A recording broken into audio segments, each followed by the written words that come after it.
Dictation 100 शब्द प्रति minute 5 second बाद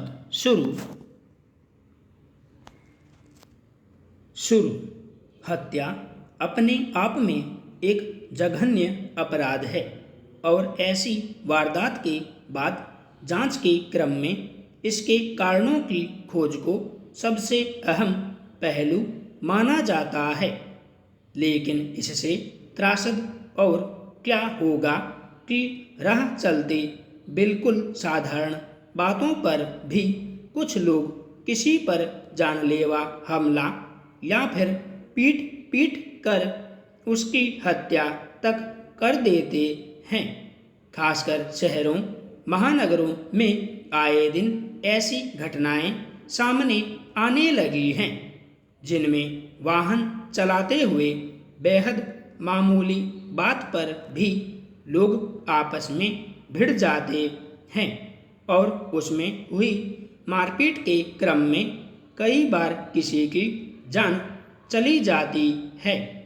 गौरतलब है कि दिल्ली के रणजीत नगर इलाके में शनिवार को देर रात सामान पहुंचाने वाले एक स्कूटी सवार युवक की तो अन्य युवकों ने पीट पीट कर हत्या कर दी, क्योंकि उसके वाहन को रास्ता देने को लेकर कहासुनी हो गई थी। क्या यह कोई ऐसा कारण हो सकता है कि इतने भर के लिए हत्या जैसी घटना हो जाए? बल्कि होना यह चाहिए कि राह चलते आमने सामने होने पर एक दूसरे के साथ सद्भाव से पेश आया जाए तो रास्ता देना कोई मसला बनेगा ही नहीं। मगर आज हालत यह हो चुकी है कि अनदेखी करने वाली किसी बात पर भी कोई इस तरह आक्रामक हो उठता है, जिसके बाद विवाद की शक्ल बिगड़ने लगती है और सड़क पर बेलगाम मारपीट शुरू हो जाती है। यानी जिस बात पर सिर्फ चंद पल धीरज रख लिया जाए तो किसी की गलती होने पर भी आसान सा हल निकल आएगा, उसमें नाहक ही किसी की जान चली जाती है तो दूसरा हत्यारा बनकर कानून के कठघरे में खड़ा होता है। अक्सर ऐसी खबरें आती रहती हैं जिसमें सड़क पर सफ़र करते हुए कोई वाहन हल्का सा किसी अन्य से छू जाए, रास्ता बाधित हो जाए तो दोनों पक्ष दूसरे को गलत साबित करना और वहीं उस पर हमला करना प्राथमिक और अंतिम उपाय मान लेते हैं। ऐसा लगता है कि झगड़े के वक्त आक्रोश में व्यक्ति होश और अपने ऊपर लगाम खो देता है और उसके बाद सही गलत या उचित अनुचित पर विचार तक नहीं कर पाता। मानो किसी दौरे का शिकार होकर वह सिर्फ अपने सामने वाले पर हमला करता है और उसे ज़्यादा से ज़्यादा नुकसान पहुंचाने की कोशिश करता है। सवाल है कि सड़क पर वाहन चलाते हुए एक व्यक्ति ऐसे अहम से कैसे और क्यों भर जाता है कि बेहद मामूली बात का सद्भावपूर्ण का हल निकालने में अक्षम हो जाता है। इतनी कुंठा उसके भीतर कहाँ से भर जाती है जो किसी नाजुक मौके पर बेलगाम होकर बाहर निकलती है और किसी निर्दोष की भी जान चली जाती है।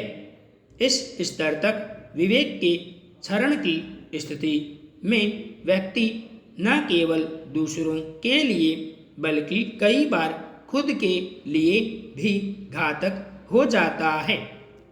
सभ्य बर्ताव, विवेक और धीरज का उपयोग करने की जरूरत को समझना क्या इतना मुश्किल है कि कोई व्यक्ति राह चलते नाहक ही या तो किसी पर जानलेवा हमला कर देता है या फिर खुद अपनी जान को खतरे में डाल लेता है, जबकि सड़क पर यातायात नियमों के मुताबिक वाहन चलाते हुए सबसे ज़्यादा ज़रूरत इस बात की होती है कि मन को शांत और धीरज बनाए रखा जाए। सिर्फ इतने भर से दूसरों के साथ साथ अपने लिए भी सुरक्षित सफ़र सुनिश्चित किया जा सकता है। खालिस्तान समर्थक अमृतपाल सिंह आखिरकार पंजाब पुलिस की गिरफ्त में आ गया। इस तरह 1 महीने से अधिक समय से दोनों के बीच चल रहा चूहे बिल्ली का खेल समाप्त हो गया। पंजाब सरकार अब अपने कंधे थपथपा रही है कि उसने शांति भंग करने वालों पर नकेल कसने में कामयाबी हासिल की है, जबकि अमृतपाल ने कहा कि उसने आत्मसमर्पण किया है। इस बात के भी प्रमाण उजागर थे कि उसे ब्रिटेन में बैठे खालिस्तान समर्थकों से मदद मिल रही थी। पंजाब में अपना जनाधार मजबूत करने के लिए अमृतपाल ने गुरु ग्रंथ साहब की आड़ ली और सिख धर्म की रक्षा का नारा बुलंद किया था। इस तरह उसने अच्छी संख्या में युवाओं को अपने साथ खड़ा कर लिया था।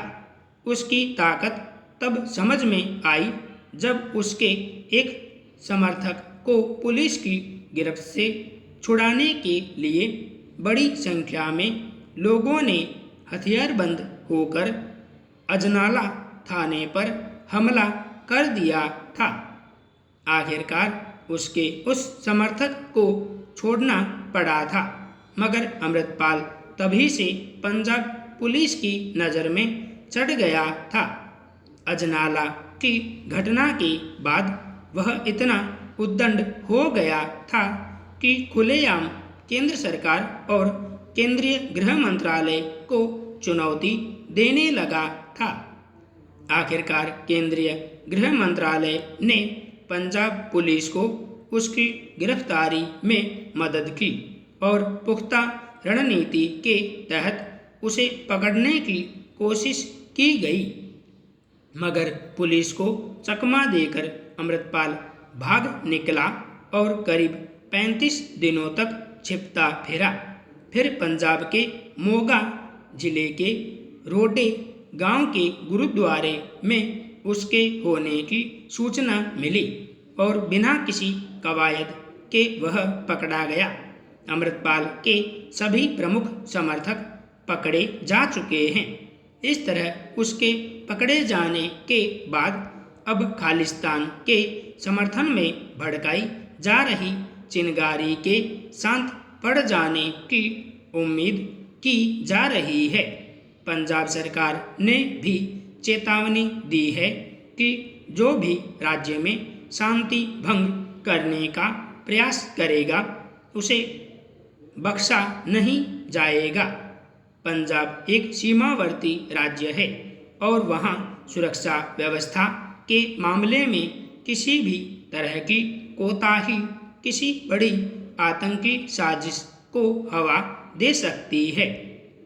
ऐसे में अमृतपाल वहाँ अलगाववादी आंदोलन भड़काने की कोशिश कर रहा था। फिर भी पंजाब पुलिस उस तरह सख्ती बरतती नजर नहीं आई थी जैसी अपेक्षा की जाती है।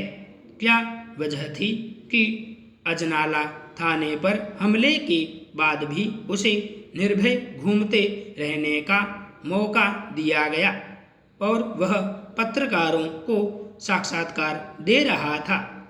फिर जब पुलिस अमृतपाल को पकड़ने के लिए सक्रिय हुई तब भी वह कैसे पुलिस घेरे के भीतर से भाग निकला? इस सवाल का जवाब अभी तक नहीं मिल सका है। 35 दिनों तक वह लुका छिपी का खेल खेलता रहा। कभी कहीं किसी सीसीटीवी में वह नजर आ जाता तो कभी कहीं। संपूर्ण विराम।